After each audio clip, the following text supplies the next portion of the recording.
Maka akhirnya disimpulkan bahwa berdasarkan firman Allah dan hadis-hadis tersebut, pandangan yang semacam ini adalah sesat. Jadi cek Allah, bukan cek ulama, bukan kata majelis ulama. Majelis ulama atau para ulama itu hanya bertugas untuk menyampaikan. A'udzu billahi minasy syaithanir rajim. Bismillahirrahmanirrahim.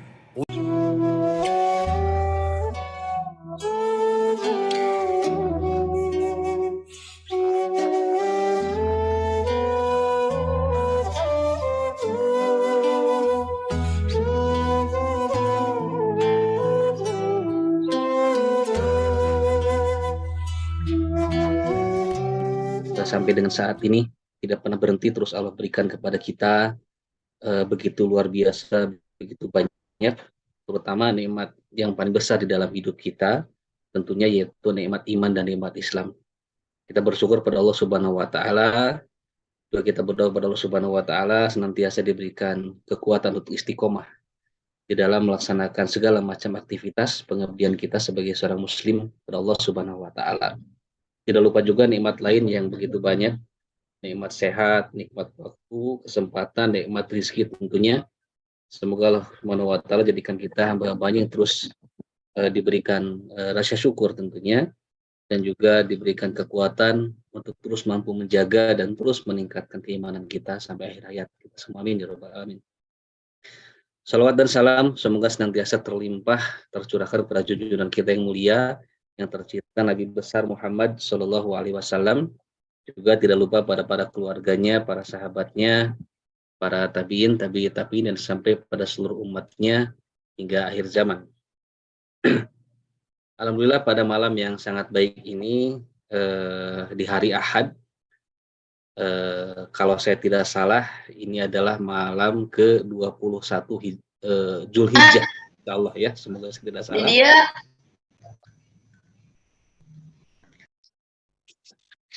Maaf, tadi ada suara.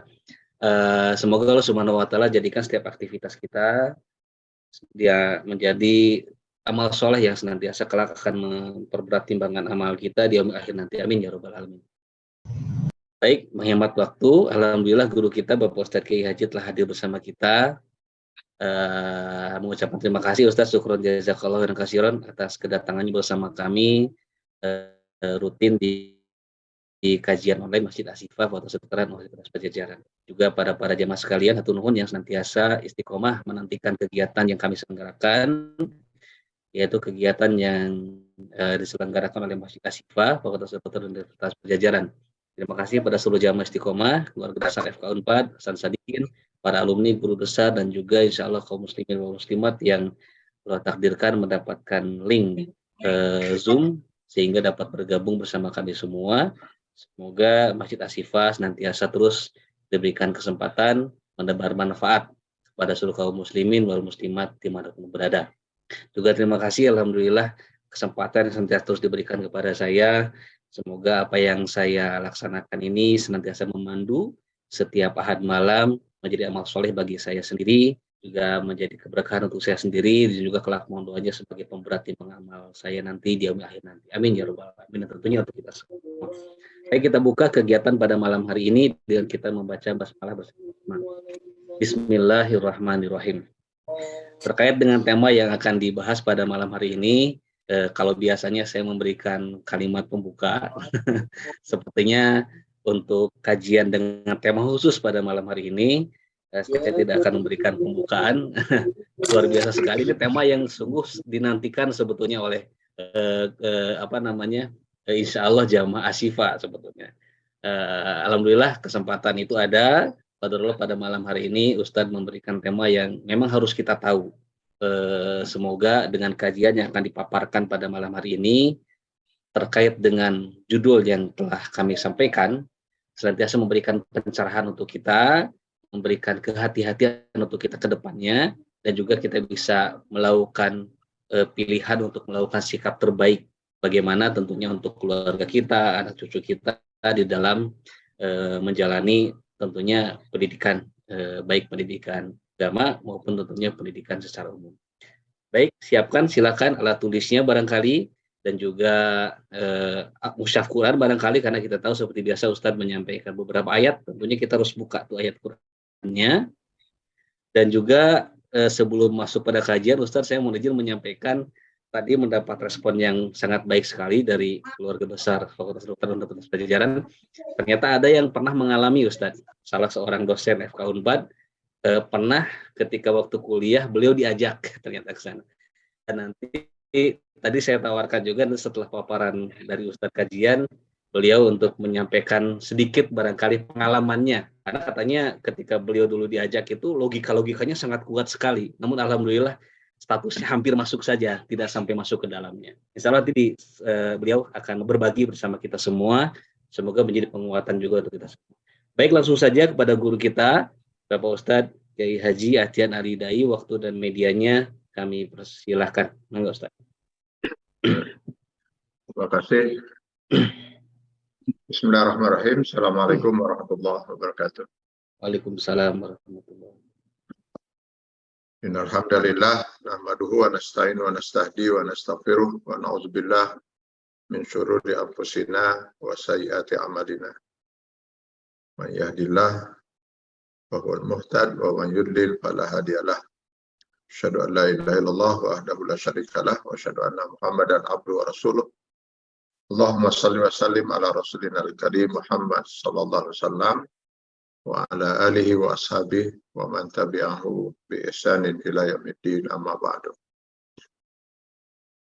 Bapak-bapak dan ibu-ibu yang insyaallah dimuliakan Allah Subhanahu wa taala, alhamdulillah tentu saja tidak pernah henti-hentinya kita panjatkan kehadirat Allah Subhanahu wa taala, karena tidak henti-hentinya Allah limpahkan karunia, inayah, taufik dan hidayahnya pada kita sekalian. Alhamdulillah pada malam hari ini kita kembali ditemukan Allah di ruang Zoom ini, dan kali ini nampaknya kita sementara menghentikan dulu kajian tafsir Al-Fatihah. Kita malam ini mencoba mengkaji tafsir Az-Zaitun. Yang pertama yang mungkin saya ingin sampaikan, supaya karena tidak sedikit mereka yang mungkin mengikuti perkembangan ini di media, jadi bingung itu apa gitu. Karena yang muncul adalah nama pesantren Az-Zaitun. Kok bisa-bisanya ada sebuah pesantren mengajarkan sesat? Ini tentu sangat membingungkan, apalagi pesantren ini sudah berjalan cukup lama, itu sudah lebih dari 25 tahun. Nah, yang banyak tidak difahami oleh, karena melihat nama pesantrennya, ya, yang menjadi persoalan itu sebenarnya bukan pesantrennya, bahwa ada segelintir manusia, segelintir orang yang kemudian memproklamirkan diri mereka mendirikan sebuah negara dengan nama NII KW9, Negara Islam Indonesia Komandemen Wilayah 9. Tentu nama negara ini sudah jelas ya, bahwa negara itu harus punya wilayah, harus punya pemerintahan, yang sebenarnya mereka sudah menetapkan semua itu. Nanti kita bahas itu.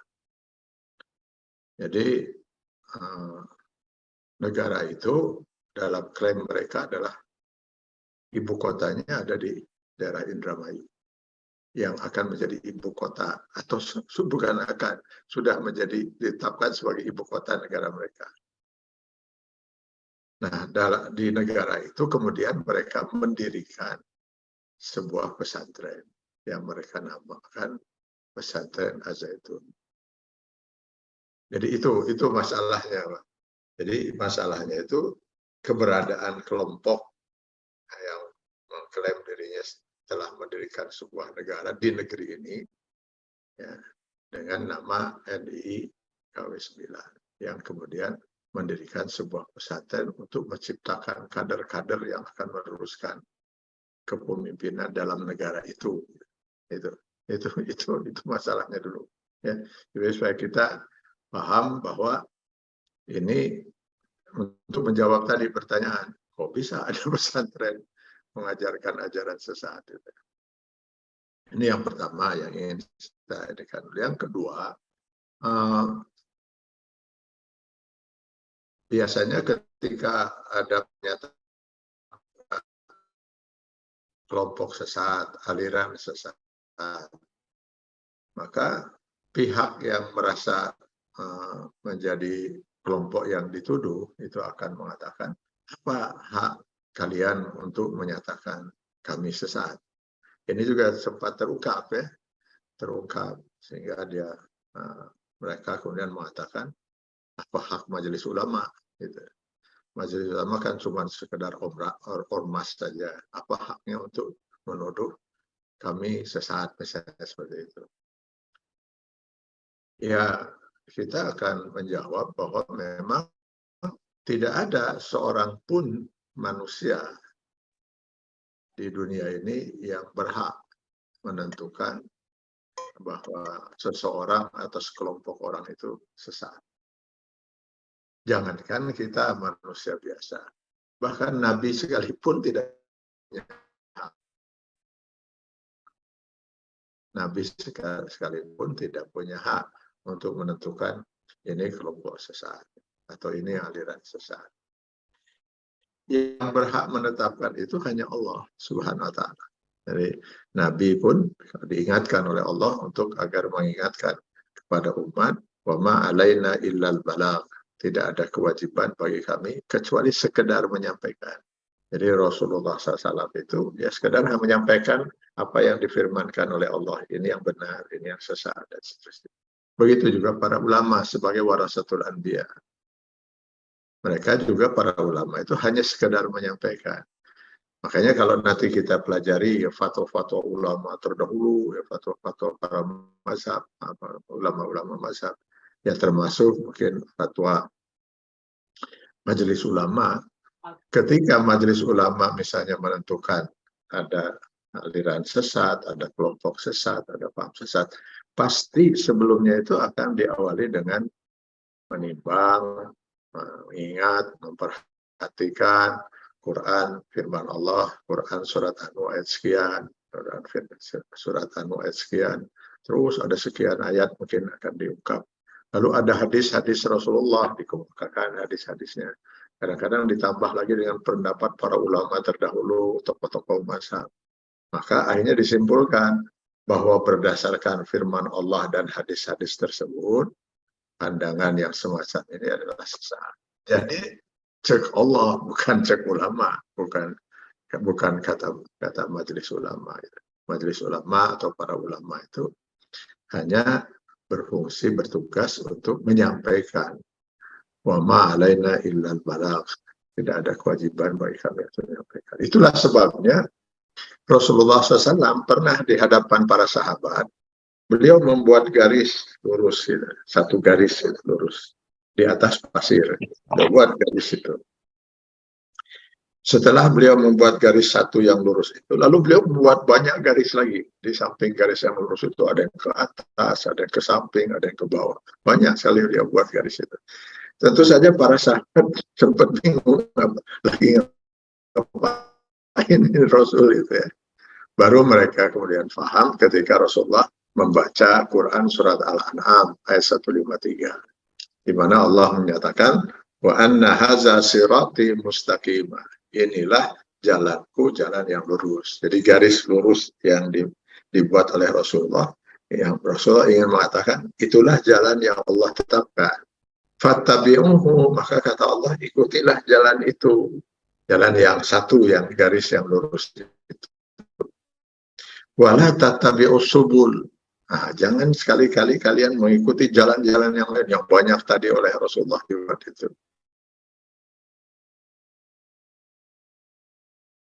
Jangan satu pun jalan-jalan itu engkau ikuti. Itu yang jalan yang satu ini. Sebab kalau kamu ikuti jalan itu, fatafar tinggalkan jalan yang lurus, tersesat. Gitu. Nah itu ya. Jadi Allah yang menentukan si garis lurus itu, garis lurus itulah yang diistilahkan dengan siratal mustaqim, yang 17 kali minimal dalam sehari kita dalam sholat fardu itu memohon pada Allah supaya kita berada di garis itu. Ihdinas siratal mustaqim. Nah, garis lurus itu apa? Garis kehidupan manusia, pemikiran manusia, pandangan manusia, prinsip hidup manusia, kehidupannya yang sesuai dengan Quran dan Sunnah. Makanya menjelang wafatnya itu Rasul sallallahu alaihi wasallam mengatakan, taraktu fikum amraini in tamassaktum bihima lan tadillu min ba'di abada. Saya wariskan kepada kalian, kata Rasulullah, dua pedoman yang jika kalian berpegang teguh kepada kedua pedoman ini, kalian tidak akan pernah sesat selama-lamanya. Dua pedoman itu adalah kitabullah wa sunnata rasulih, Al-Quran dan sunnah Rasulullah SAW. Mafhum mukhalafahnya, pengertian dibalik pernyataan Rasul ini berarti kalau ada orang berprinsip, berkeyakinan, bertolak belakang dengan Quran dan sunnah, maka dia sesat. Jadi mudah sebenarnya ya. Makanya fungsi Al-Quran itu salah satunya di samping hudan linnas wa bayyinatin minal huda, yaitu sebagai petunjuk dan rincian terhadap petunjuk itu, juga sebagai Al-Furqan di dalam Al-Baqarah 185, sebagai pembeda, pemisah, supaya setiap orang muslim itu dengan mudah bisa memisahkan, oh ini halal, ini haram, ini wajib, ini sunnah, ini makruh, ini dan sebagainya. Oh ini yang benar, ini yang salah, ini yang hak, ini yang batil, ini benar, ini sesat. Nah itu fungsi Al-Quran. Nah kalau umat tidak memahami itu seluruhnya, maka dibantu oleh para ulama untuk dijelaskan, oh ini yang benar, ini yang sesat. Itu. Sebenarnya secara sederhana umat bisa memahami itu. Jadi kalau misalnya ada seorang berkeyakinan, sholat tidak wajib, ya sesat.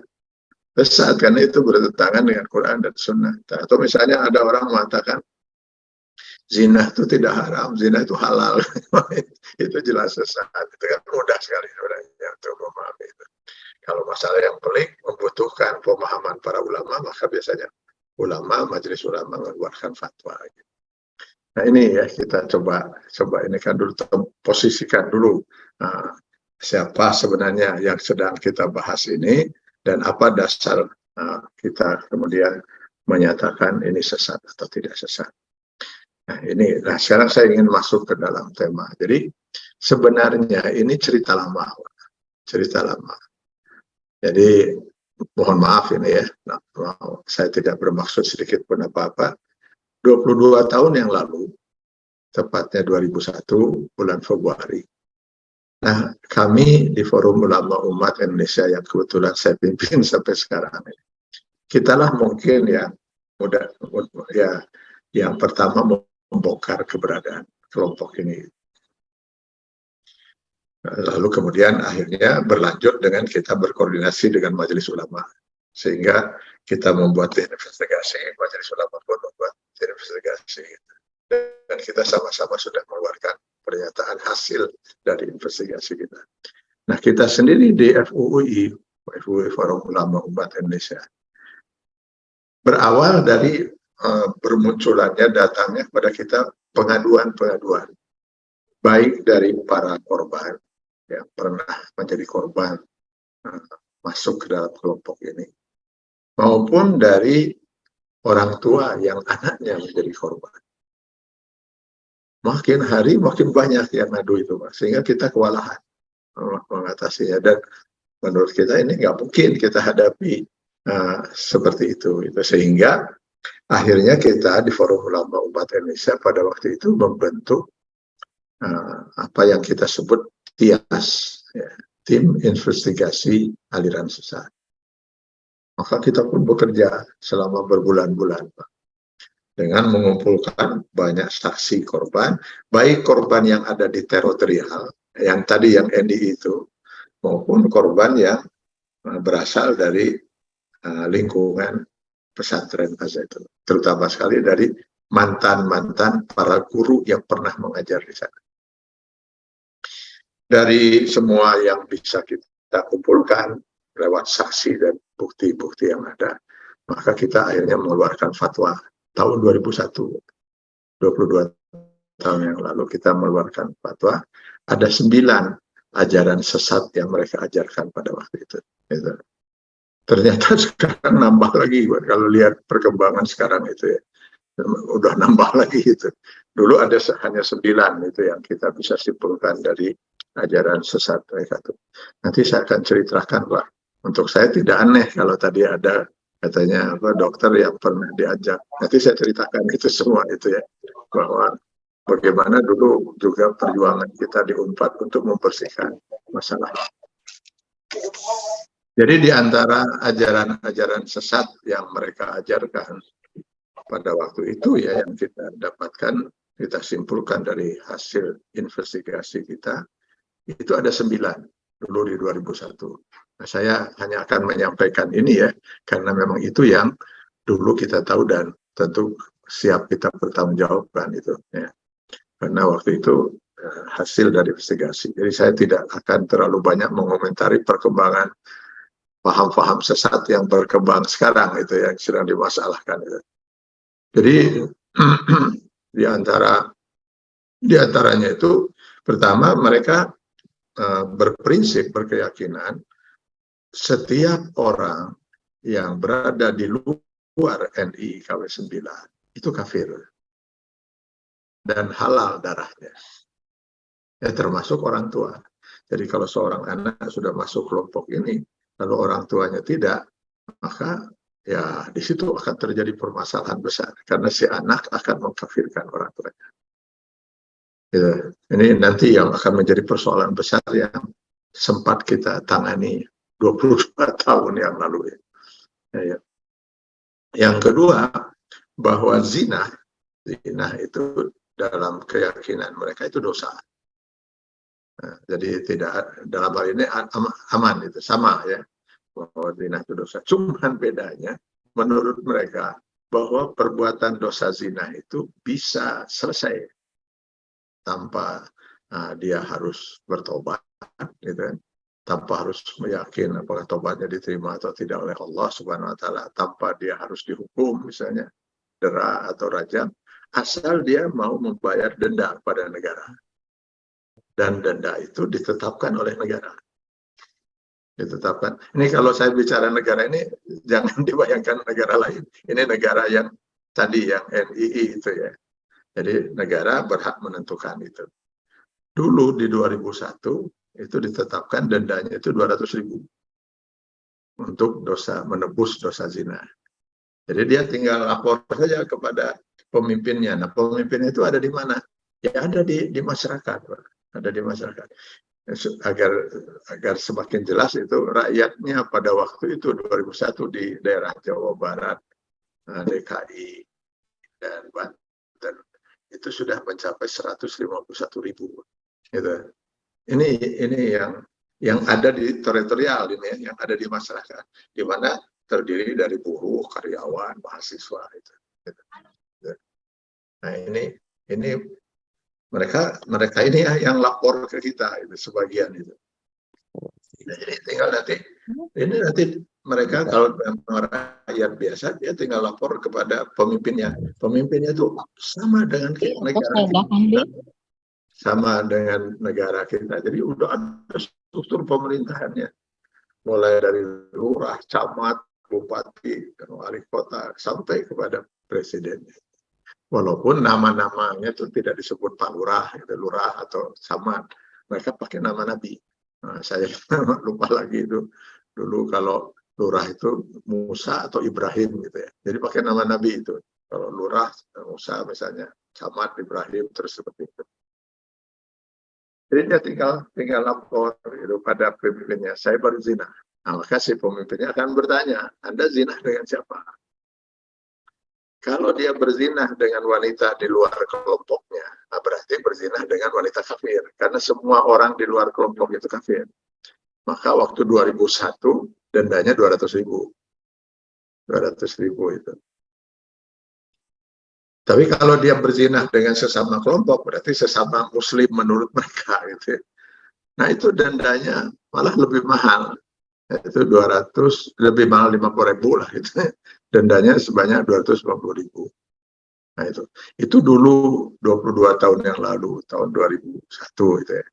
Konon katanya belakangan sudah jutaan dendanya. Jadi setiap saat bisa dirubah itu oleh keputusan negara. Jadi nanti kalau Bapak Ibu perhatikan, ini sebenarnya kesesatan mereka itu bagaimana mereka memutarbalikkan ajaran Islam, Quran dan Sunnah, sehingga semuanya menjadi duit, Pak. Ini semuanya serba duit gitu. Jadi jangan aneh nanti kalau sekarang terbuka oleh PPATK itu ada 256 apa? Ada 256 rekening milik seseorang dengan 6 alias nama itu kita udah tahu dari dulu 26 tentang alias 6 nama itu kalau nggak salah dulu malah 7 bukan itu dengan dana puluhan triliun. Dari mana dana itu? Jadi dana itu ya ajaran mereka ini yang membuat semua urusan hidup itu menjadi uang, harus menjadi uang. Zina dia harus bayar untuk menebus zina. Gitu. Bahkan dosa dalam jenis apapun dosa seseorang, bohong misalnya, atau apa saja yang namanya dosa, itu pun harus nggak bisa hanya dengan bertobat, dia harus bayar sodakoh istighfar istilah mereka waktu itu. Bayar lagi sodakoh, tetapkan lagi. Misalnya Anda berdosa apa? Ya saya berbohong. Ya. Itu ada ininya, ada daftarnya. Kalau berbohong berapa bayarnya itu. Terus kemudian kalau seseorang misalnya di bulan Ramadan itu dia tidak saum karena sakit atau karena musafir atau wanita karena berhalangan misalnya sedang haid misalnya, maka itu tidak wajib qada. Jadi bagaimana menebus tidak saumnya itu? Ah, tinggal bayar lagi denda lagi. Denda lagi. Jadi serba uang. Saya katakan tadi ini semua ajarannya serba duit, Pak. Jadi ini sebenarnya lebih kepada masalah uang. Di samping tentunya setiap warga negara mereka itu wajib membayar iuran bulanan kepada negara. Yang waktu itu ditetapkan setiap orang itu 800.000. Belakangan saya dengar sudah mencapai 2 jutaan. Gitu. Tapi yang kita punya datanya waktu itu dari pengakuan para korban, mereka 800.000. Nah, di sini pertanyaannya, dari mana mereka para warga negaranya itu bisa padahal kebanyakan mereka itu adalah buruh korban itu. Ini saya bicara dulu dari yang teritorial ya. Baru nanti kita bicara yang ada di pesantren ya, yang jadi korban tentu para santrinya. Ini kita bicara yang di teritorial. Dari mana mereka bisa menyetor per bulan sampai 800.000 bahkan lebih akhirnya 2 juta. Padahal mereka kebanyakan buruh, karyawan, mahasiswa. Nah, prinsip yang tadi bahwa setiap orang di luar kelompoknya itu kafir, halal darahnya, halal hartanya. Hartanya itu halal. Jadi mereka boleh mengambil harta orang di luar kelompoknya karena mereka kafir, menurut keyakinan mereka, dengan aturan fa'i menurut mereka itu, yaitu harta pampasan perang yang diperoleh dari orang kafir tanpa perang. Harta pampasan bukan harta pampasan perang, harta pampasan yang diperoleh tanpa perang, fa'i. Nah, itu boleh. Bahkan kalau itu diambil dari orang tua, itu lebih mulia lagi. Kenapa? Untuk meringankan dosa orang tua yang masih kafir. Karena itu pada umumnya orang-orang tua yang anaknya menjadi korban ini pasti bangkrut, Pak. Pasti bangkrut. Ini yang nanti akan membuat banyak orang tua yang stres. Bagaimana katanya? Percuma aja rumah kita kunci semuanya, karena pencurinya ada di dalam rumah anaknya sendiri. Jadi pencuri itu ada di dalam rumah sendiri. Oh, saya sampai dapat laporan pada waktu itu dari Subang, ya, orang-orang tua yang sampai sertifikat tanah mereka, sertifikat sawah mereka habis semua itu. Karena mereka wajib setor itu. Jadi korban-korbannya itu kalau buruh karyawan yang paling banyak itu buruh-buruh pabrik, Pak. Itu paling banyak kena buruh-buruh pabrik kalau di Jawa Barat, di Bandung, Jawa Barat itu. Kalau mahasiswa, nah ini saya bicara mahasiswa. Mahasiswa yang paling banyak menjadi korban itu dalam hasil investigasi kita, dalam catatan kita pada waktu itu di FUI. Mahasiswa yang paling banyak menjadi korban ITB. ITB di urutan pertama. Kalau dulu mungkin bapak-bapak, ibu-ibu pernah membaca berita di pikiran rakyat. Dulu ini ya, di pikiran rakyat ada berita 200 orang tua, ya walaupun tidak hadir semua, mengatasnamakan 200, mereka lapor ke Polda Jawa Barat. Kita terhadap minta agar aparat menangani masalah ini, yaitu melaporkan bahwa 200 anak mereka di ITB sudah di-DO oleh ITB. Kenapa? Kenapa ITB men-DO mereka? Ya mereka nggak pernah kuliah. SPP tidak pernah dibayar. Loh, kata orang tuanya, kami bayarkan itu lewat anak-anak kami, ya nggak disetor ke perguruan tinggi, malah disetornya ya ke negara mereka itu. Jadi di urutan pertama yang paling banyak menjadi korban itu ITB. Di urutan kedua Unpad. Dalam catatan kita. Di urutan ketiga Politeknik ITB Cibaruga. Yang sekarang bernama Polban. Alhamdulillah saya dulu kerjasama dengan direkturnya itu ya. Karena kita tahu kemudian akhirnya dari direkturnya 4 dosen ini sudah kena gitu. Itu. Alhamdulillah itu bisa diatasi gitu. Lalu yang selebihnya tersebar di hampir di semua perguruan tinggi di Bandung itu, termasuk Unisba ada korbannya, IAIN juga ada korbannya. Jadi semua seperti itu. Kalau saya dulu keliling-keliling di Unpad itu dari satu fakultas ke fakultas yang lain untuk menangani masalah kasus ini. Karena waktu itu betul-betul luar biasa. Mungkin kan di fakultas kedokteran malah yang saya katakan itu sangat sedikit, Pak. Sangat sedikit. Bahkan saya baru dengar kalau ada di fakultas kedokteran, tapi kan hanya diajak aja, Pak. Kalau korban belum ada. Kalau di fakultas lain banyak itu di Unpad itu. Itu ya. Ini makanya yang menjadi masalah bukan hanya masalah urusan keberadaan NII KW9 itu dengan ajaran itu ya yang kemudian membangun sebuah pesantren untuk menciptakan kader-kader mereka yang mereka sebut nama Al-Zaitun.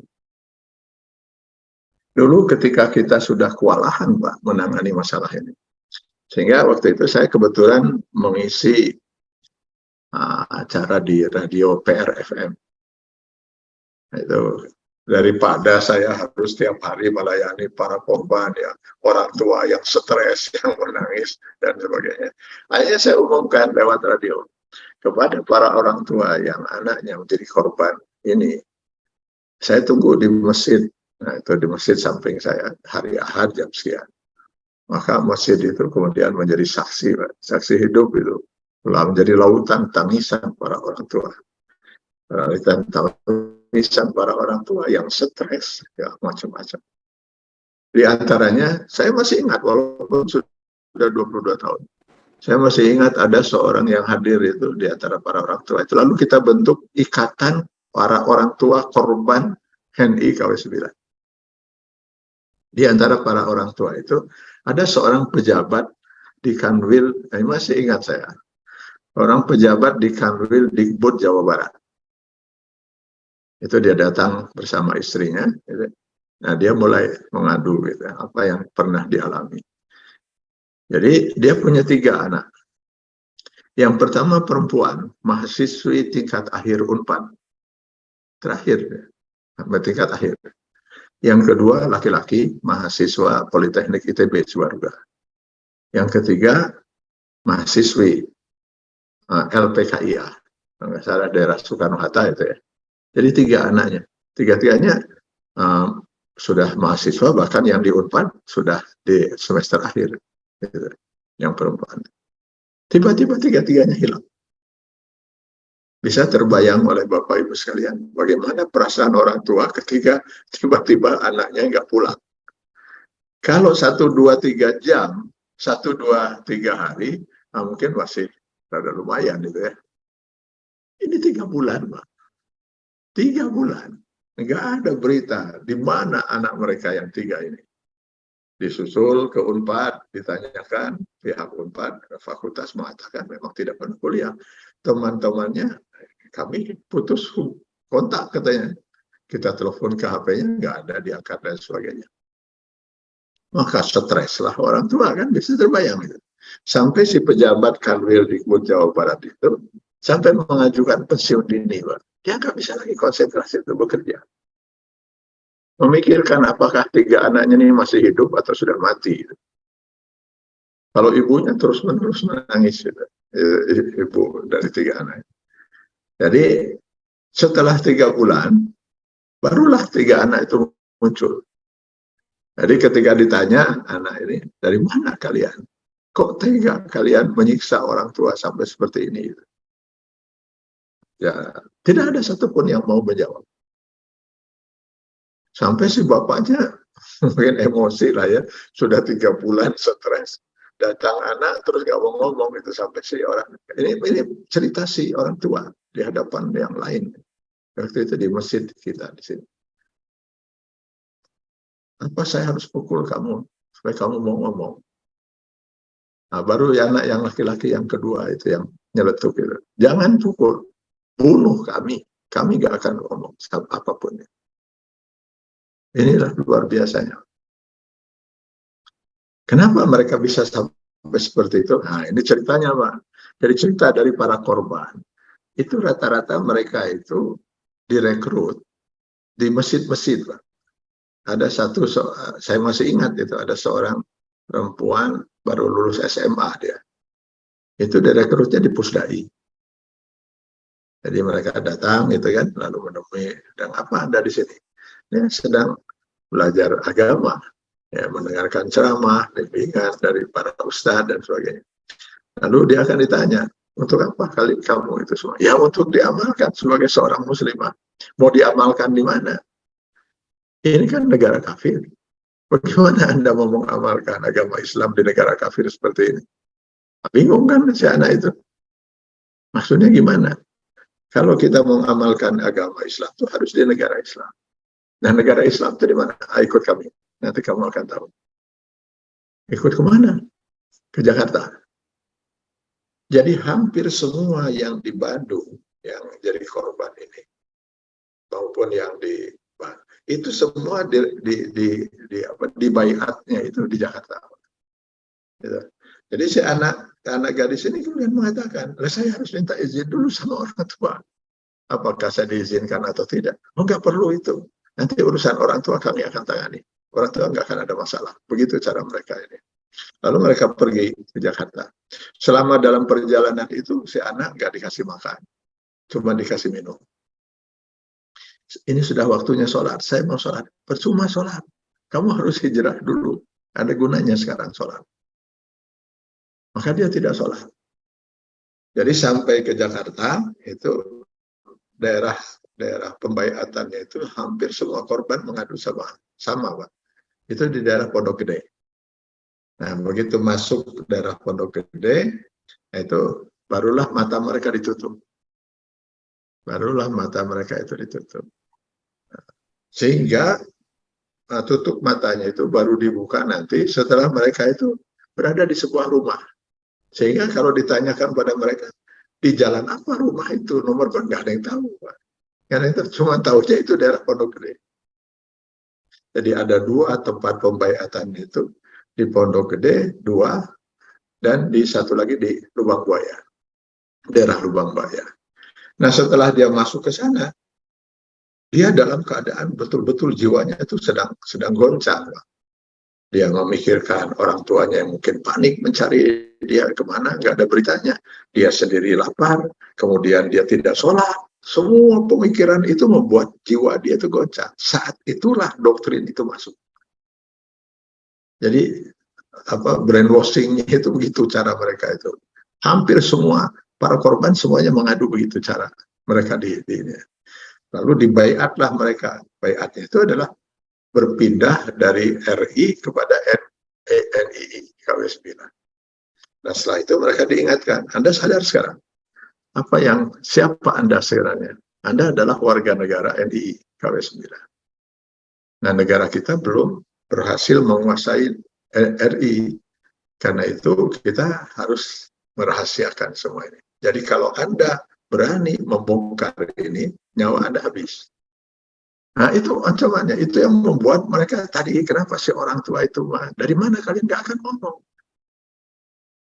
Ya karena tidak ngerti, si orang tua itu yang tadi pejabat itu, mengatakan sudah, coba kalian ambil air wudhu, ayo kita sholat berjamaah. Pikir si ayah, mungkin setelah anaknya itu nanti baru ambil air wudhu, kemudian sudah sholat, siapa tahu dia mau terbuka cerita kemana saja mereka selama 3 bulan ini, ada apa yang menimpa mereka.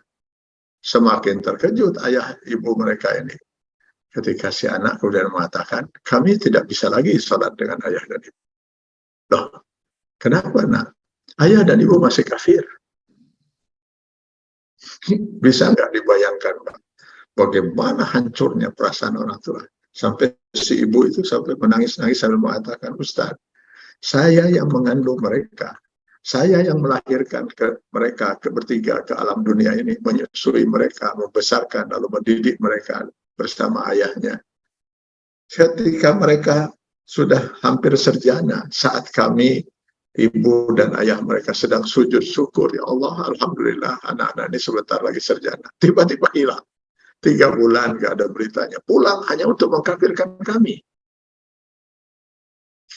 Bisa nggak terbayang?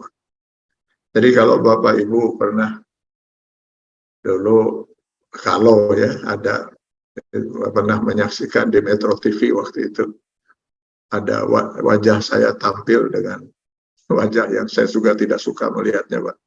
Ya, saya sedang menangis, nggak tahu kapan itu diambilnya itu. Saya betul-betul pada waktu itu betul-betul hancur perasaan saya melihat bagaimana para orang tua yang gelisah dan resah menghadapi persoalan itu. Saya masih ingat itu ada di samping 200 mahasiswa ITB yang di DO, ada seorang mahasiswa, kalau saya nggak salah, teknik mesin ITB. Itu tinggal skripsi, Pak. Tinggal skripsi. Nggak bisa anak itu lagi, sudah terganggu mentalnya. Karena terganggu mentalnya, dia nggak bisa menyelesaikan. Lalu orang tuanya kemudian menemui dekan, Pak Dekan itu. Lalu meminta kepada dekan, tolong anak saya jangan dulu di DO gitu ya. Kenapa? Karena dia sedang menghadapi masalah gitu. Pak Dekannya kemudian mengatakan, selama saya jadi dekan, insya Allah anak bapak dan ibu tidak akan pernah saya DO.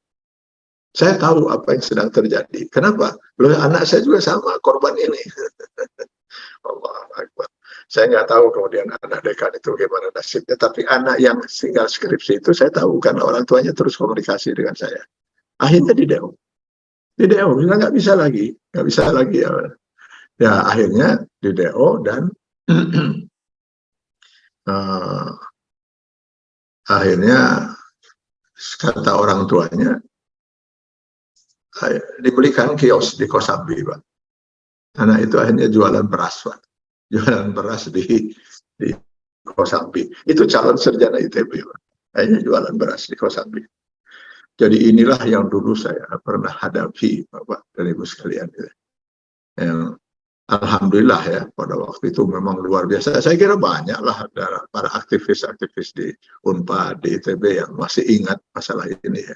Terutama yang sudah aktif ya, tahun 2000 awal 2001 2002 ya, sangat kita merasakan luar biasa goncangan ini dan alhamdulillah ya dengan fatwa yang kita keluarkan itu banyak mereka yang kemudian keluar, sehingga persoalan yang kita hadapi sekarang ini sebenarnya bukan lagi persoalan yang di teritorial yang sekarang terangkat itu yang ada di pesantren, yang itu dari dulu kita nggak bisa sentuh gimana, karena apa hak kita gitu. hak kita. Yang bisa menyentuh itu kan tentu harusnya yang punya wewenang kan itu. Depak, pemerintah, dan dalam hal ini majelis ulama saja susah menembus itu. Itu ya. Nah, ketika kita mengeluarkan fatwa ini, saat pada waktu itu sedang rame-ramenya majelis taklim itu berkunjung ke Zaitun, Pak. Dan saya pun, wah, dapat telepon dari mana-mana, dari Sulawesi, dari Kalimantan. Para orang tua yang menyekolahkan anaknya di Zaitun. Nah, ini saya cerita sekarang tentang Zaitun.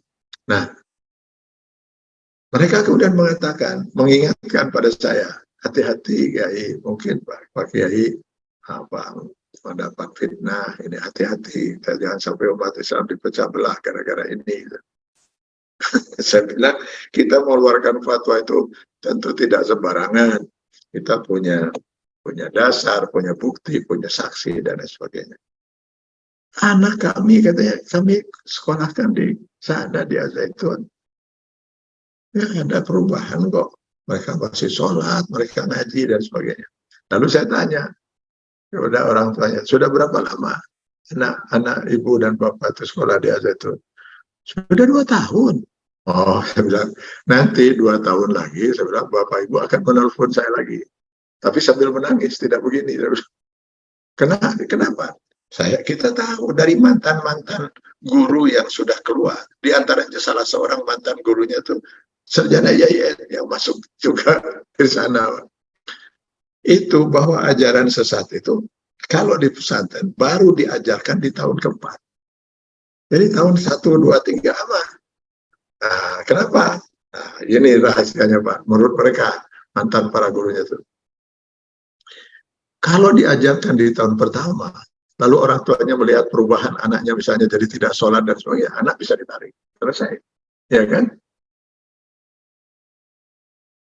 Ketika para orang tua itu mendaftarkan hati itu orang tua, terus dimuat peraturan selama di pesantren itu seperti ini. Mengamati, menghayati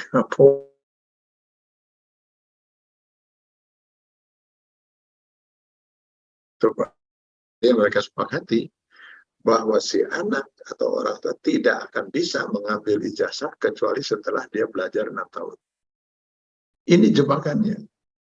Kenapa baru di tahun keempat diajarkan? Sehingga kalau sudah di tahun 4 diajarkan, lalu orang tuanya sudah melihat ada perubahan pada anaknya. Loh, kok anak kita jadi tidak sholat, misalnya atau tidak ini. Maka mau tarik, berarti dia tidak akan punya ijazah. Artinya korban 4 tahun. 4 tahun dia akan korban, seolah-olah tidak pernah sekolah. Itu jebakannya.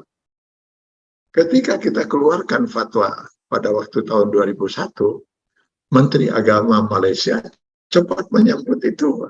Cepat menyambut itu. Lalu mereka membentuk tim investigasi, kerja selama 6 bulan. Karena ada, saya lupa lagi berapa jumlah santri-santri dari Malaysia. Menteri Agamanya langsung membentuk tim investigasi, kerja 6 bulan. Hasil dari investigasi itu, mereka kemudian menyatakan bahwa benar Az-Zaitun mengajarkan ajaran sesat. Karena itu semua santri dari Malaysia harus ditarik. Apapun resikonya. Paspor ditahan dan itu enggak, kita buatkan paspor, dia harus pulang. Kalau sampai terus bertahan di sana, jangan harap mereka bisa kembali ke Malaysia. Itu luar biasa cepat. Kita malah boro-boro, malah pada datang ke sana, lalu ditanya wartawan gimana. Wah bagus, megah. Ya megah, bangunannya sih nggak sesat Pak. Jadi ini yang akhirnya. Jadi mohon maaf Pak ya, jadi Bapak dan Ibu sekalian, ini belum saya sebut beberapa ajaran-ajaran sesat dan lainnya. Diantaranya ada bahwa ayah kandung itu tidak punya hak untuk menikahkan putrinya, karena putrinya, ayah kandungnya kan masih kafir. Supaya tidak ketahuan, maka biasanya mereka kalau anaknya itu mau nikah, si anak itu mau nikah, tentu dengan sesama muslim dalam versi mereka gitu ya. Nah, supaya orang tua tidak curiga dan lain sebagainya, mereka jalankan pernikahan yang dilaksanakan oleh para orang tua, ayahnya jadi wali dan sebagainya. Kawah hadir dan seterusnya. Tapi mereka jangan tidak akan kemudian melakukan hubungan suami istri. Karena belum sah pernikahan itu. Itu sama wujuduhu kahadamihi, kata mereka. Itu keberadaan nikah itu sama mereka tidak adanya. Itu hanya sekedar ini aja untuk supaya jangan curiga orang tua. Setelah itu mereka akan dinikahkan lagi. Harus sah dinikahkan oleh imam mereka, oleh pemimpin mereka. Barulah sah itu. Karena ayahnya masih kafir gitu ya. Lalu tidak wajib haji kecuali mas'ul para pejabat. Lalu sekarang lebih kacau lagi, bahkan haji itu cukup dengan keliling-keliling Zaitun, itu kan yang kita baca atau dengar di media gitu. Dan yang luar biasa lagi adalah bahwa mereka meyakini konun asasi. Konun asasi itu undang-undang dasar negara yang mereka buat. Itu derajatnya jauh lebih tinggi daripada Al-Quran menurut keyakinan mereka. Karena itu tidak berdosa menginjak Quran. Itu ajaran mereka. Karena ya Al-Quran itu bahkan sekarang dinyatakan itu bukan firman Tuhan, tapi itu karangan Nabi Muhammad, seperti itu ya. Lalu yang lainnya adalah bahwa sholat aktivitas, itu istilah mereka. Sholat aktivitas itu maksudnya nyari duit. Itu lebih utama dari sholat fardu. Jadi kalau dalam rangka mencari duit itu mereka misalnya tidak sholat, tidak ada masalah, tidak berdosa. Nah, maka pada umumnya mereka sudah tidak sholat. Pada umumnya mereka sudah tidak sholat. Dulu kita temukan itu karena mereka itu meninggalkan para orang tua, ya karena tidak siap mereka untuk hidup satu rumah dengan orang kafir, orang tuanya itu. Wah, banyak Pak, saya memang luar biasa. Itu ada korban diantaranya anak SMP kelas 2. Pak. Ibunya sempat membawa anak itu ke RSAS, Pak. Ketemu dengan, saya lupa nama dokter itu, dokter jiwa. Nah, dokter itu saya kenal padahal. Lalu dokter itulah yang menyarankan kepada si ibu, tolong bawa dulu kepada Ustadz, katanya.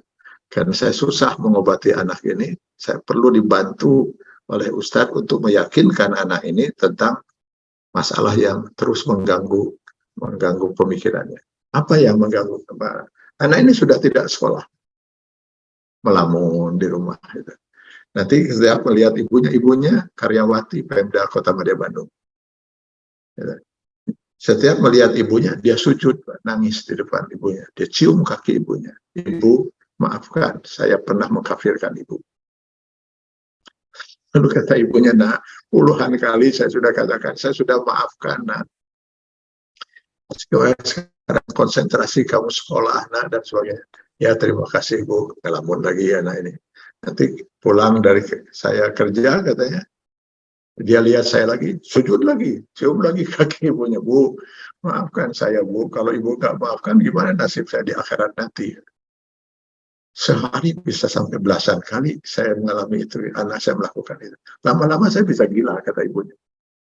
Nah, ini Bapak Ibu yang dulu pernah kita hadapi, gitu ya. Ini sekarang kita udah nggak tahu korban-korban di ini, Pak. Tapi yang saya tahu, insya Allah di kampus-kampus itu sudah tidak ada dulu dengan kita keluarkan fatwa itu. Alhamdulillah pada sadar, pada keluar, walaupun tidak sedikit yang kemudian stres dan tidak selesai. Karena kebanyakan yang stres itu yang akidahnya kurang kuat, lalu dia dihadapkan dengan kehidupan yang bertolak belakang dengan akidah yang pernah dia miliki. Nah, itu yang kebanyakan yang stres itu.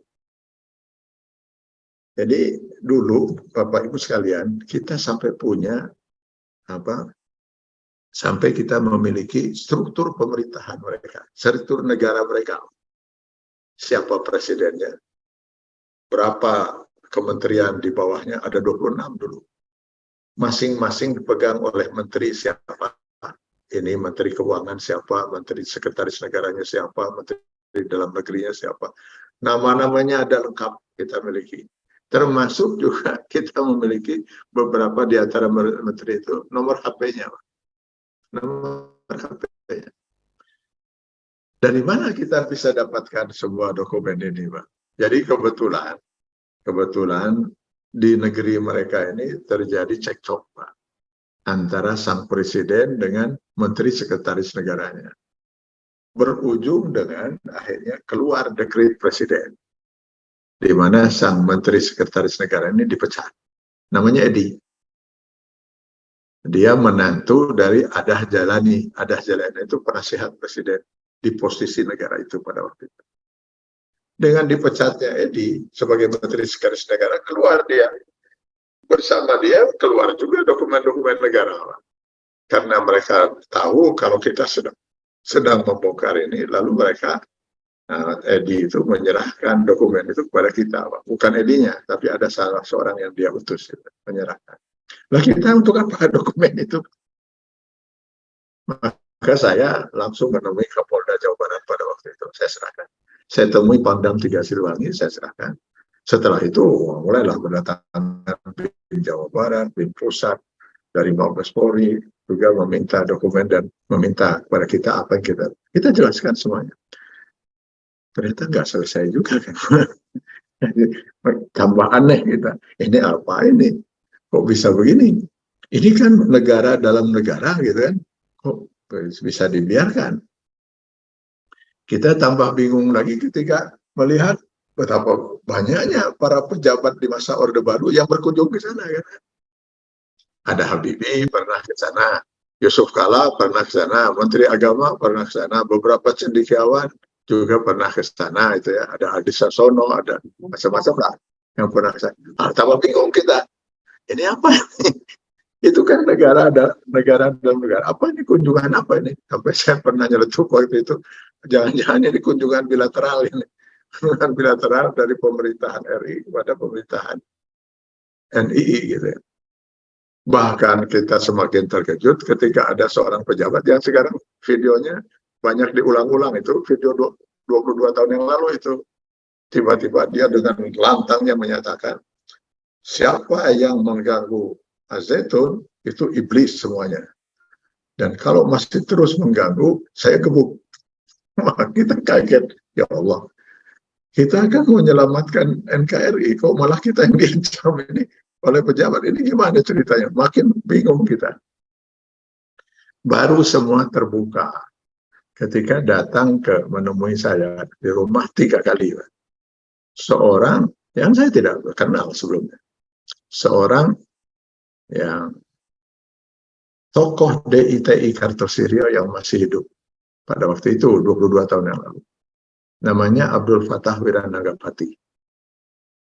Dia datang menemui saya 3 kali. Yang 2 pertemuan yang datang kedua, 1 pertama dan yang kedua, belum ada pembicaraan yang bisa membuat saya memahami. Karena kelihatannya dia masih membaca siapa saya, apa saya bisa dipercaya atau tidak, dan mungkin gitu ya.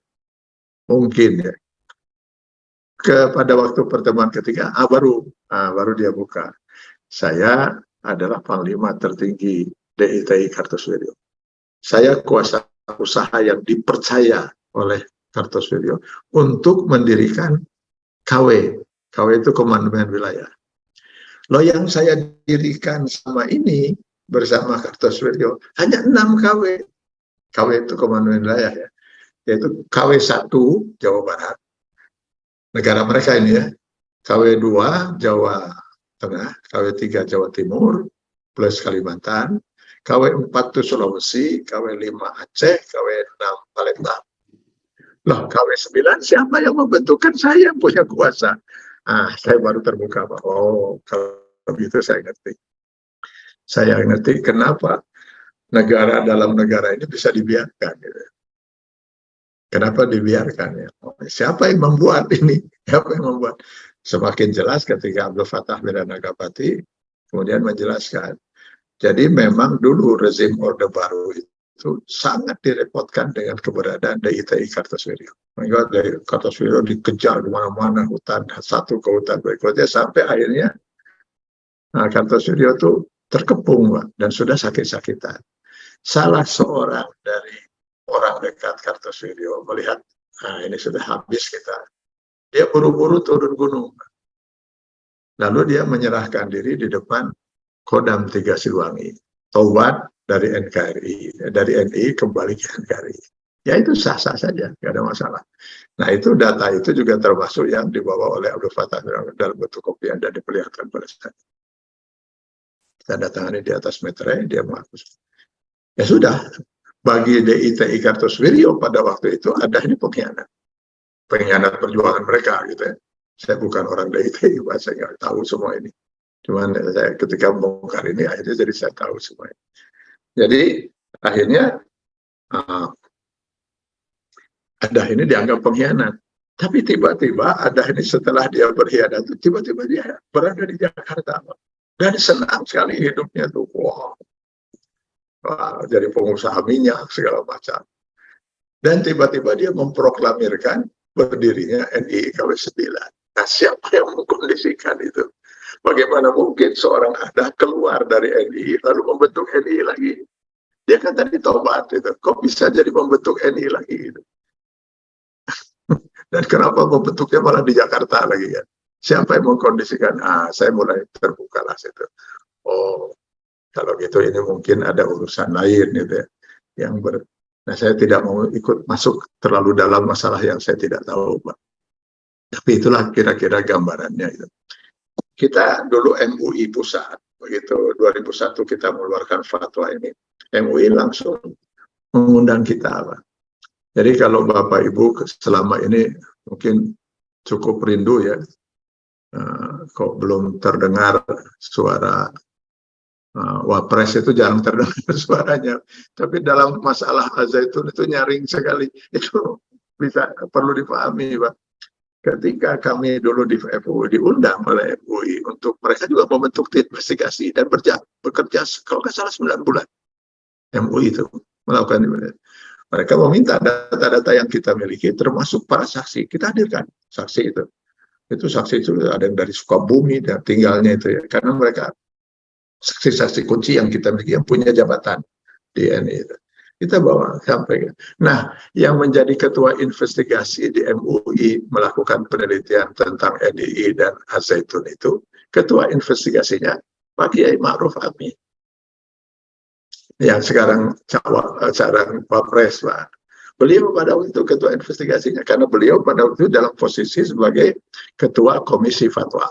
Saya berhubungan terus dengan beliau. Sampai akhirnya setelah 9 bulan mereka bekerja, keluar itu Pak. Saya masih menyimpan itu hasil investigasi MUI itu.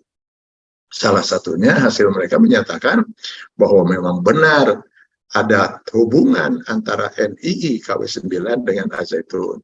Hubungan historis, sejarah berdirinya NII KW9 itu juga disusul kemudian tidak lama dengan berdirinya pesantren Al-Zaitun. Hubungan kepemimpinan yang memimpin pesantren itu yang menjadi presiden NII KW9. Dan hubungan finansial karena dana itu mengalir dari rakyat yang NII kepada sana. Jadi ya itulah yang ada, Pak ya. Saya bersyukur pada waktu itu, alhamdulillah, yang di teritorial, terutama para mahasiswa buruh pada keluar, Pak, dengan kita mengeluarkan fatwa dan pada waktu itu. Dan kita keliling-keliling lah kampus-kampus itu. Unpad saya berapa kali, Pak, datang ke beberapa fakultas di Unpad itu untuk menjelaskan masalah ini. Alhamdulillah ya bisa teratasi semua itu. Tapi kita nggak bisa berlanjut lebih jauh untuk masuk ke wilayah pesantren, karena itu kita nggak punya kuasa apa-apa untuk bisa masuk sana. MUI saja nggak bisa nembus, Pak, apalagi hanya kita gitu. Jadi akhirnya sudah, saya pikir sudah selesai. Maka kalau sekarang tiba-tiba muncul di tahun 2023, ya alhamdulillah gitu. Dari Polda sudah datang nemui saya, dari Pangdam sudah kembali lagi nemui saya, mungkin mencari lagi mana dokumen-dokumen dulu 22 tahun yang lalu. Kemarin dari Mabes juga datang. Ya kita serahkan. Lalu saya tanya, kira-kira yang sekarang selesai ini. Tapi kalau kita lihat dari pernyataan Menko Polhukam, insya Allah kita punya harapan bahwa ini akan segera diselesaikan gitu ya. Pertama dari segi pidananya sudah jelas itu. Nah, sekarang sedang terus digali, bahkan yang kemarin datang dari Barreskrim juga sedang mencari-cari itu, meminta informasi dari kita. Sisi-sisi lain selain penodaan agama itu ya. Terutama ya kalau menurut saya ini bukan hanya penodaan, kan ini makar kan Pak ya. Karena sering saya mengatakan kalau HTI dibubarkan karena punya wacana kekhilafahan, lalu FPI dibubarkan karena anggaran dasarnya tidak mencantumkan Pancasila. Ini negara dengan struktur pemerintahan kok bisa dibiarkan itu kan, itu satu hal yang aneh. Lalu harapan saya mudah-mudahan ini bisa selesai, mudah-mudahan, karena saya lihat ada supaya kita umat Islam bisa tenang. Jadi berhati-hatilah kita dengan anak-anak kita, Pak. Pilihlah sekolah yang tepat gitu, karena kita harus betul-betul memilih untuk sekolah tempat pendidikan yang tepat untuk anak-anak kita. Lalu yang penting lagi, bekali anak kita dengan akidah yang kuat. Mohon maaf Pak, kenapa saya selama ini dalam dakwah itu lebih konsen pada masalah akidah. Saya diingatkan itu oleh Al-Quran bahwa Rasulullah SAW membimbing umat itu selama 23 tahun kan masa risalah. 13 tahun pertama itu hanya menanamkan akidah. Gak ada satupun perintah ibadah selama 13 tahun kecuali sholat. Itu pun 1,5 tahun sebelum hijrah ke Madinah. Perintah saum, perintah haji, nah itu semua di Madinah.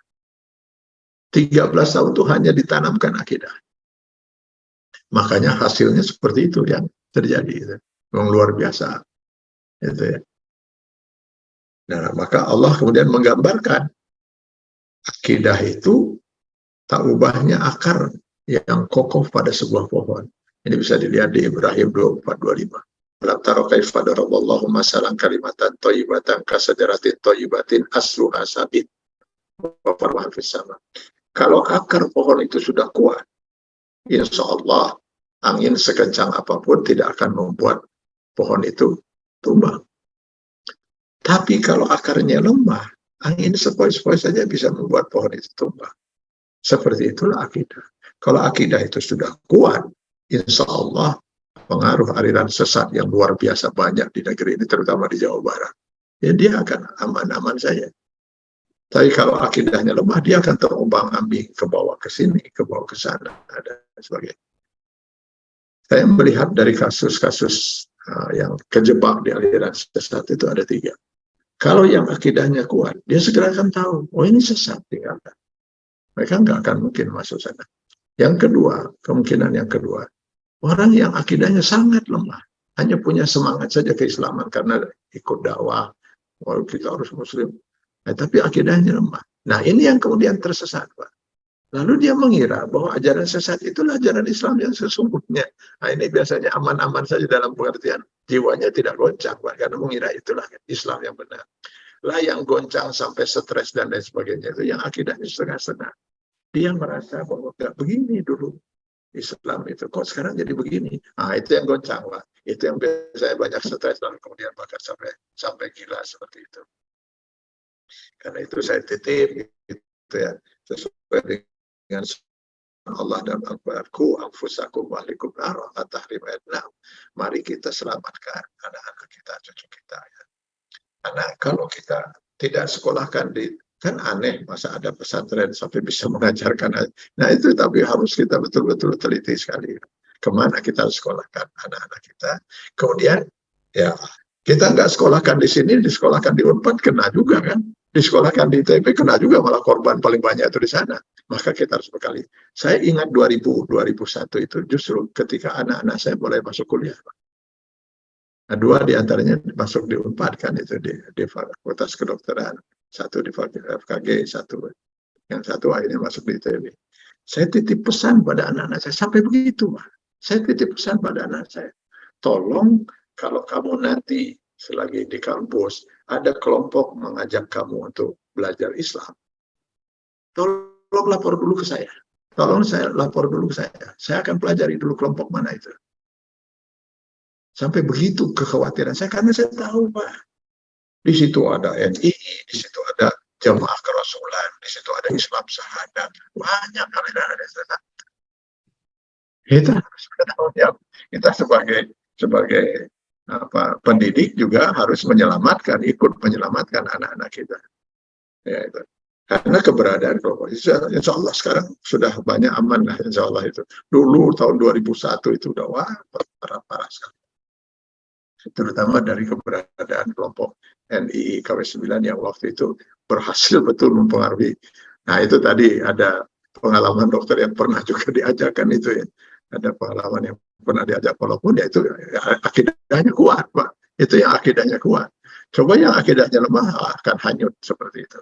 Nah ini saja yang bisa saya sampaikan. Mudah-mudahan kita lebih fokus lagi, lebih konsentrasi lagi untuk mendidik anak dan membekali anak-anak kita dengan pemahaman agama yang baik, yang kuat akidahnya, sehingga kita lepas mereka, kita aman gitu, bahwa mereka tidak akan mungkin terombang-ambing oleh pemikiran-pemikiran sesat. Terlalu banyak aliran sesat di negeri ini, terutama di Jawa Barat, Pak. Dalam catatan kita dulu pernah tercatat juga di Kejaksaan Tinggi Jawa Barat ada 250 aliran, Pak. 250 aliran. Walaupun itu tidak semuanya masih berkembang sekarang, banyak yang sudah innalillahi juga ya. Tapi tetap kita harus waspada, jangan sampai ya anak-anak kita menjadi salah satu menjadi korban nauzubillah dari aliran-aliran sesat. Sekian saya kira yang bisa saya sampaikan. Mudah-mudahan ini bisa menambah menambah atau paling tidak meluruskan kebingungan kita dalam Bandungan itu naon itu.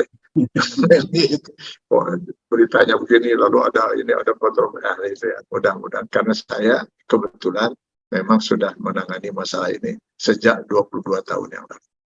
Mudah-mudahan ini bisa menambah wawasan kita agar kita bisa lebih. Sekian saya kira, terima kasih. Mohon maaf kalau ada ungkapan yang kurang berkenan. Aku qouli hadza. Astagfirullah li wa lakum. Assalamualaikum warahmatullahi wabarakatuh. Waalaikumsalam warahmatullahi wabarakatuh. Masya Allah, syukur jazakallah atas ilmu informasi yang disampaikan ternyata pada malam hari ini luar biasa sekali. Memang dari paparan sampai oleh Ustaz itu sungguh sangat berat sekali, terutama bagi kita para orang tua ya. Tapi di sisi yang lain juga pada saat yang sama tidak ada yang bisa kita lakukan selain terus berusaha seoptimal mungkin setelah mengetahui keadaan seperti ini untuk terus menguatkan akidah anak kita tentunya. Semoga dikuatkan dan semoga Allah jauhkan dari berbagai macam godaan yang mungkin bisa menyeret keluarga kita ke dalam lingkungan tersebut, dalam hal ini aliran-aliran tersebut. Juga jangan lupa untuk kita juga terus berdoa kepada Allah Subhanahu wa taala. Semoga siapapun yang berwenang, yang berkapasitas, semoga Allah berikan kekuatan kalau bisa menyelesaikan hal ini demi anak cucu kita dan keluarga kita dan tentunya juga negara kita, Republik Indonesia. Baik, sebelum kami lanjutkan, seperti yang sudah saya sampaikan tadi, bahwa setelah tadi saya mempublikasikan kegiatan kita yang dilaksanakan pada malam hari, alhamdulillah ada respon dari salah seorang jamaah Masjid Ashifa, dan beliau dosen di Fakultas Dokter Universitas Pajajaran yang saya sangat kenal sekali. Beliau coba. Baik, alhamdulillah beliau sudah hadir. Beliau adalah Dr. Mas Rizky Anggun. Dr. Mas Rizky Anggun. Beliau adalah saat ini menjabat sebagai Ketua Prodi S2 kedokteran ya. Beliau memiliki pengalaman pada saat beliau kuliah di Fakultas Kedokteran di Unpad tentunya. Dan mungkin ini sangat berkorelasi dengan telah Ustaz paparkan bahwa memang di institusi pendidikan ada upaya untuk perekrutan seperti itu. Dan semoga menjadi penguatan untuk kita semua. Kami persilahkan perkenannya Dr. Rizky untuk menyampaikan, berbagi barangkali pengalaman beliau, bagaimana sih upaya mereka untuk merekrut barangkali. Karena tadi Dr. Rizky sampaikan kepada saya, ternyata logika mereka sangat kuat dan hampir terbawa begitu. Pada Dr. Mas Rizky Anggun, kami persilahkan Mangga Dok untuk berbagi pengalamannya barangkali. Bismillahirrahmanirrahim. Assalamualaikum warahmatullahi wabarakatuh. Waalaikumsalam. Ustadz dan Kak Adri serta Prof. dan sejawat. Pertama-tama terima kasih atas kesempatannya. Ini tadi Kang Adri seperti biasa mengirimkan link untuk pengajian malam hari ya, minggu malam. Kemudian saya melihat topiknya, wah ini kayaknya saya juga pernah dulu hampir begitu ya, ketika saya menjadi mahasiswa waktu itu Pak Ustadz. Saya waktu itu jadi mahasiswa Pak Ustadz yang menjadi guru agamanya begitu 22 tahun yang lalu. Jadi memang saya ingat Pak Ustadz dulu pernah menyampaikan hal yang sama juga perihal isu ini.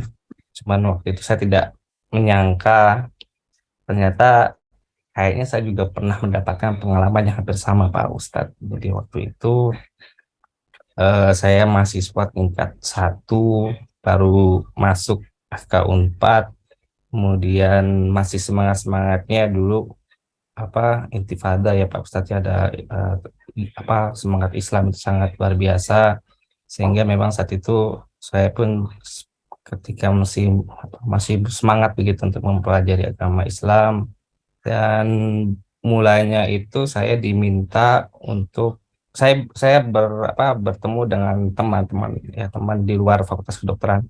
Jadi teman sama-sama yang sedang kuliah di Bandung, kita banyak berdiskusi terkait dengan isu-isu ya Islam itu sedang ditindas dan sebagainya. Hingga sewaktu itu saya diajak ke suatu pengajian Pak Ustadz. Jadi memang pengajian itu bukan pengajian yang kelompok besar, tidak. Jadi dibawa ke pengajian-pengajian khusus begitu ya. Dan pendekatannya itu benar-benar personal.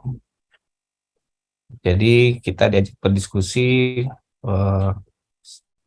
yang menyampaikan pun juga mahasiswa waktu itu Pak Ustadz.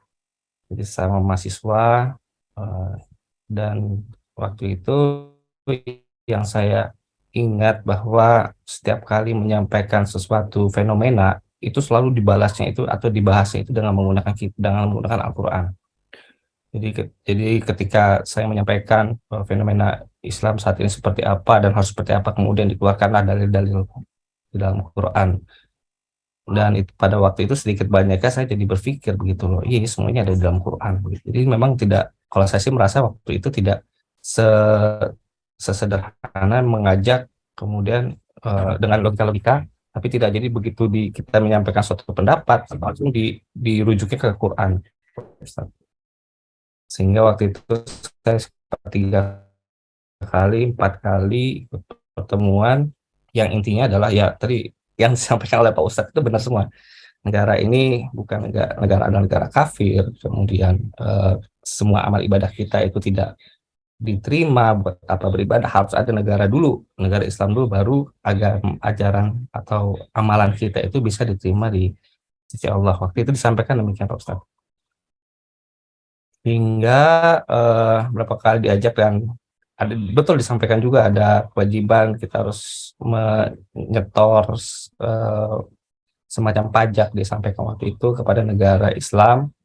Waktu itu sebenarnya mereka tidak mendeklar apa wadahnya itu apa, benderanya itu apa, jadi hanya disampaikan bahwa kita harus hijrah semuanya ke negara Islam.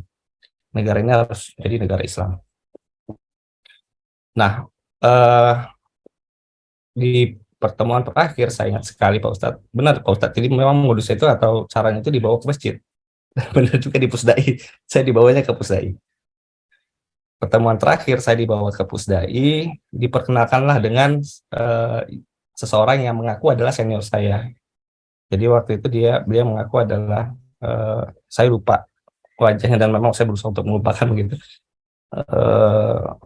Tapi bisa saja mengaku bahwa dia itu adalah dokter muda waktu itu, dan diskusi pada saat itu berlangsung cukup keras karena senior saya yang mengaku senior saya tersebut menyampaikan bahwa ini niat baik harus segera dieksekusi.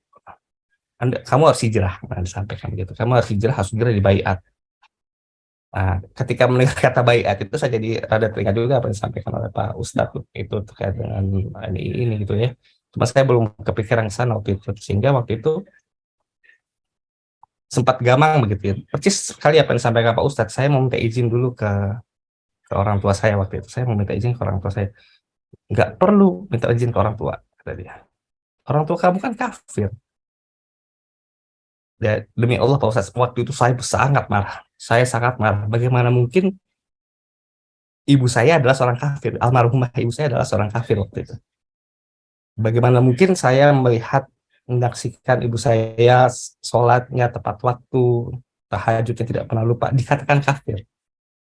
Bagaimana mungkin keluarga saya, kakek saya yang adalah seorang takmir masjid begitu ya, yang selalu mengajak umat untuk bersolat, dikatakan kafir.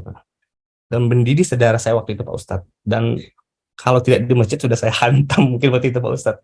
Saking emosinya saya Pak Ustadz waktu itu.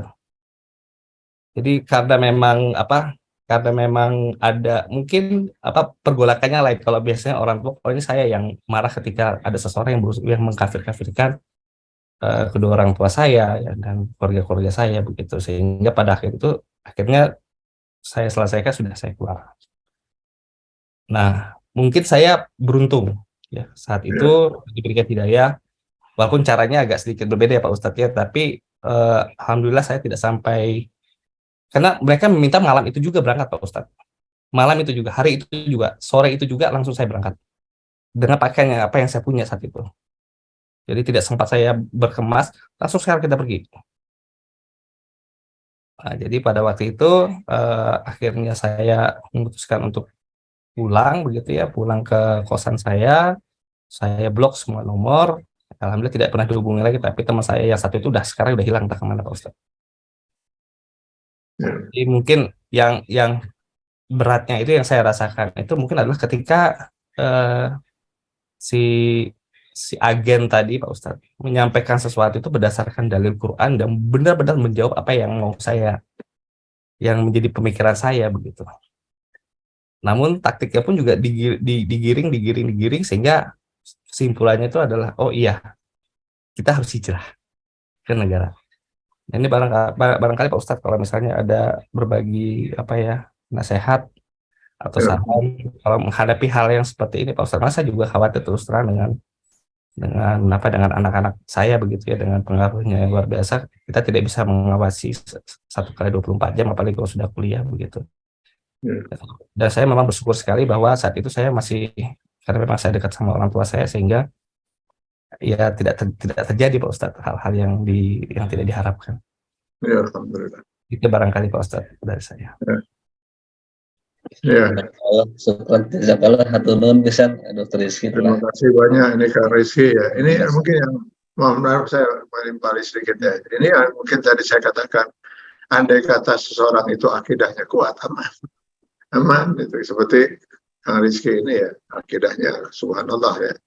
Ya, sampai tadi kalau di masjid mungkin udah emosinya luar biasa, bagaimana orang tua dikafirkan. Nah, itu kan sudah mudah sekali sebenarnya bagi orang yang sudah memiliki akidah yang kuat. Dan itu mudah-mudahanlah kita semakin bersemangat kita sebagai orang tua untuk membekali anak-anak kita dengan akidah yang kuat, dengan pemahaman agama yang baik gitu. Saya kira itu. Terima kasih Kang Rizky untuk pengalamannya. Baik, sekali lagi terima kasih Dr. Rizky atas sharingnya untuk kita semua, semoga semakin menguatkan. Terkait tadi Ustadz saran dari masukan Dr. Rizky untuk menguatkan mungkin nanti anak-anak kita dalam melewati fase-fase seperti ini yang kita khawatirkan, apakah mungkin ada semacam berdasar dari pengalaman yang sudah ada. Tadi kan disampaikan oleh Dr. Rizky bahwa si agen tersebut ternyata memiliki jawaban-jawaban yang sangat masuk akal, yang ternyata bisa menjerat orang yang mungkin akidahnya di tengah-tengah tadi, Ustaz. Apakah mungkin ada semacam materi yang bisa kami dapatkan atau mungkin saya dapatkan? Biasanya apa sih dalam urusan agama yang suka digunakan sebagai logika jebakan, barangkali lalu menggunakan dalil Al-Quran, sehingga takutnya nanti kita semua yang akidahnya ternyata benar ini. Nah, apakah ada Ustaz mungkin seperti itu bisa membantu kita, Ustaz? Nah, ya sebenarnya pemahaman kita terhadap Islam itu, sebab bagaimanapun mereka bermain dengan logika mereka yang pasti akan dinilai ngawur oleh orang yang sudah memahami Islam. Karena dalil-dalil yang mereka pakai itu dalil-dalil logika yang ngawur semua itu kalau untuk orang yang sudah memahami Islam. Ya ambillah salah satu contoh itu tadi, misalnya seperti Kang Rizky tadi gitu ya. Tiba-tiba mereka mengkafirkan orang tua kita kan. Bagaimana mungkin orang tua kita kafir sementara mereka ini adalah orang yang mendidik kita, sholat dan sebagainya dan seterusnya. Tiba-tiba malah dikafirkan itu. Jadi kalau saya lihat itu logika-logika mereka itu logika ngawur, Pak. Itu akan bisa mudah diterima oleh yang memang tidak memahami Islam, tidak memiliki akidah. Setiap orang yang memahami Islam akan cepat memahami kalau itu ngawur. Logika mereka itu ngawur gitu. Jadi mereka lebih banyak main logika-logika yang serba ngawur itu. Jadi gini, di antara para korban-korban mereka itu banyak yang kemudian kita bina. Dulu itu ya kita bina, bahkan akhirnya jadi bergabung bersama kita di FUU.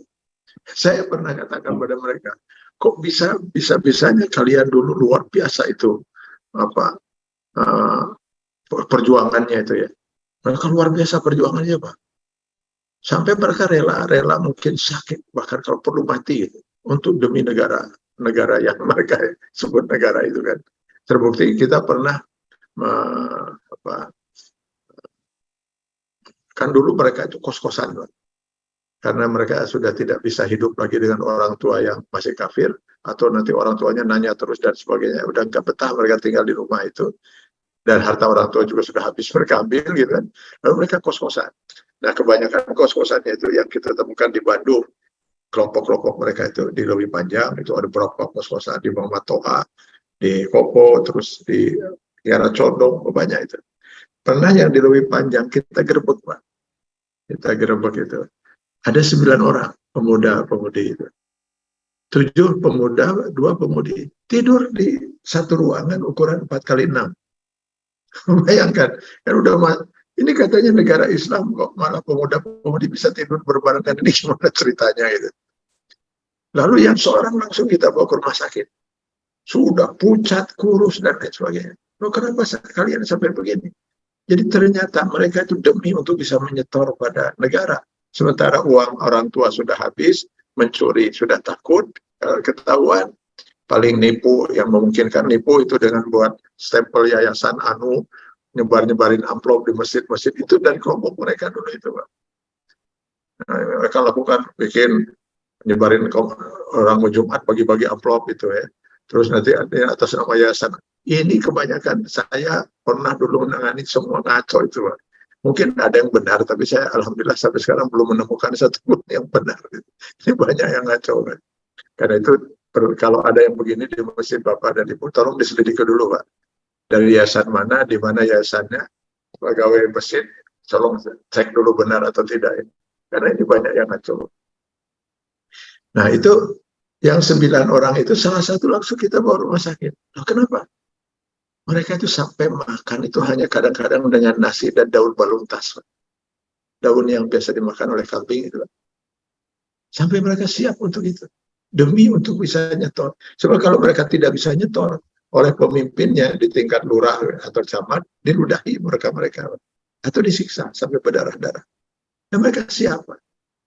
Cuma kalau mereka sampai keluar mengadu, mereka diancam mati. Mereka dimonitor terus lewat WA dan sebagainya. Saya tahu rumah kamu sekarang di mana. Jadi dimonitor sehingga mereka merasa nyawa mereka itu dalam ancaman seperti itu. Nah, jadi doktrin-doktrin itu sudah nggak masuk akal sebenarnya untuk orang yang memahami agama.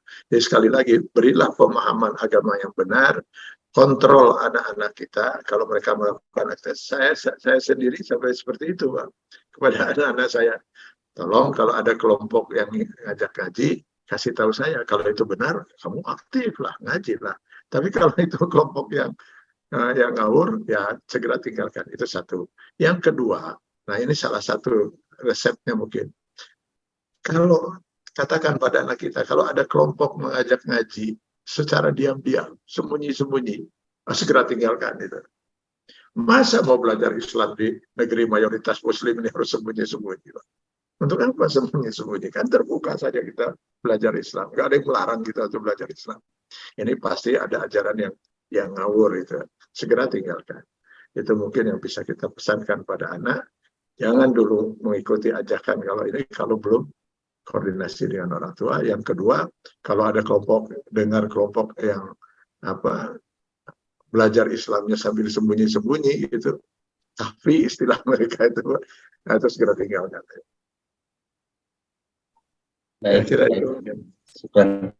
terima kasih Ustaz atas paparannya. Ini menjadi ilmu yang luar biasa bagi kami semua, terutama untuk kita sebagai orang tua ya. Semoga Allah Subhanahu wa Ta'ala kuatkan kita untuk bisa sama-sama mengamalkan perintah Allah Subhanahu wa Ta'ala, yaitu menjaga diri dan keluarga kita dari api neraka. Salah satunya adalah membentengi anak-anak kita dengan akidah yang kuat agar tidak mudah terpengaruh oleh aliran-aliran yang saat ini sesat dan menyesatkan di luar sana. Amin ya rabbal alamin. Sepertinya tidak ada pertanyaan untuk kajian pada malam hari ini. Silakan bersama-sama kita mengevaluasi diri kita dan juga keluarga kita, banyak berdoa dan terus mengikuti kajian-kajian Islam, salah satunya kegiatan kajian di Masjid Asifah, untuk kita belajar bersama guru kita Ustaz Kiai Haji Atian Ali Dai LCMA. Satu nun Ustaz atas paparannya pada malam hari ini, syukur jazakallah. Semoga Allah mudahkan kita juga untuk memahami dan tentunya mengamalkannya. Sebelum ditutup, Ustaz mohon izin untuk bersama memimpin doa untuk kita semua, Ustaz. Baik, saya kira Bapak dan Ibu sekalian, mumpung kita belum berpisah, sebelum kita kembali kembali untuk menikmati karunia Allah, beristirahat, marilah kita sama-sama berdoa kepada Allah Subhanahu wa taala, mudah-mudahan Allah berkenan mengabulkan doa dan harapan kita. Bismillahirrahmanirrahim. Bismillahirrahmanirrahim. Alhamdulillahirabbil alamin wassalatu wassalamu ala asyrofil mursalin wa ala alihi wa sahbihi ajmain. Allahumma innaka afuwwun karim tuhibbul afwa fa'fu anna ya karim. Allahumma ighfir lana wa liwalidayna warhamhuma kama rabbayana shighara wadkhulhuma fi jannatika an-na'im ma'asyuhada'i was-salihin wa ma nabiyikal mursalin birahmatika ya arhamar rahimin. Allahumma hdina ila siratal mustaqim siratal ladzina an'amta 'alaihim ghairil maghdubi 'alaihim waladdallin. Rabbana atina fid dunya hasanah wa fil akhirati hasanah wa qina azabannar wa adkhilnal jannata ma'al abrar ya aziz ya ghaffar ya rabbal alamin. Subhana rabbika rabbil izzati amma yasifun wa salamun alal mursalin walhamdulillahi rabbil alamin. Amin ya Allah rabbal alamin. Alhamdulillah rabbil alamin. Terima kasih sekali lagi pada Bapak Kiai untuk malam hari ini pas kajian ilmunya, dan juga khususnya terima kasih pada Dr. Rizky Anggun yang telah berbagi pengalamannya untuk kita semua, dan juga sekali lagi jamaah sekalian, terima kasih atas kehadirannya pada malam ini. Semoga majelis kita dirahmati Allah Subhanahu wa taala dan semoga menjadi wasilah bersama-sama kita nanti kelak berkumpul di surga Allah Subhanahu wa taala. Terima kasih, syukron jazakumullah khairan. Mohon maaf atas segala kekurangannya. Kita tutup kegiatan kita dengan membaca doa kifatul majelis bersama-sama. Subhanakallahumma wa bihamdika asyhadu an la ilaha illa anta astaghfiruka wa atubu ilaik. Walhamdulillahirabbil alamin. Billahi taufiq wal hidayah. Assalamualaikum warahmatullahi wabarakatuh.